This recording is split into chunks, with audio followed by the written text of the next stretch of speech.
of this word right here, which is nothing but his story. You didn't know that? It's all history is. It's somebody's story. You know what I'm talking about. Columbus didn't discover America. He was lost. And the end discovered him. And Abraham Lincoln didn't free any slaves. Well, another way to look at it, my story, is very, very close to the word mystery. And I want to clear up a couple of mysteries right now. The book is titled Great People, Past and Present. What happened to a people that built the pyramids and yet now live in projects? What happened? What happened to a people that are the first to read and write using a term called hieroglyphics and yet now can no longer read or write? In essence, what happened to a people in terms of Egypt? It's amazing. King Tut came to America, and we didn't realize that King Tut was one of us. Somebody mysteriously took Egypt out of Africa and placed it in the Middle East. Now, how do you take a country out of a continent and then call it something else? As a result, we didn't realize that Egypt is in Africa. Egyptians are Africans, and we were the ones that built those pyramids. But my idea is where you start. The law says where you start will determine where you end up. Now, where do you want to start our children?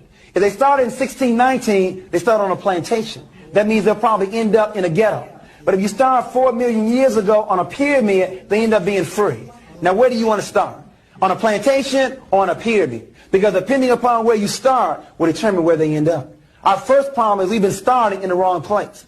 And you cannot discuss 4 million years in 28 days. Black History Month. Now, I'm glad we got the month. It used to be a week.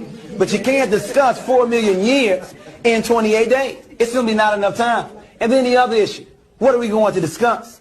You see, if all we're going to discuss are names and dates and events, then you can do that in about 28 days. When was King born? 29. When did he go to D.C.? 63. When did he get the Nobel Prize? 64. When did he die? 68. That would never change. But if you want to make it relevant, you connect the past with the present and with the future. History has never just been about what happened. It's about what's been told, and more importantly, what's been left out. For centuries, Black history has been clipped down to pain, chained to struggle, and packaged neatly between slavery and civil rights. But that's not our beginning, and it's certainly not our whole story. Most of us were taught a version of Black history that was incomplete at best. We didn't learn about Queen Zinga, Mansa Musa, or thriving communities like Black Wall Street. We missed out on the brilliance, the innovation, and the power that shaped the world. That's why Black History Unlocked created the history books forgot to say we were more than enslaved, a digital ebook that reclaims the truth and tells the stories you probably didn't learn in school. Click the link in our bio to get your copy today and reclaim the narrative.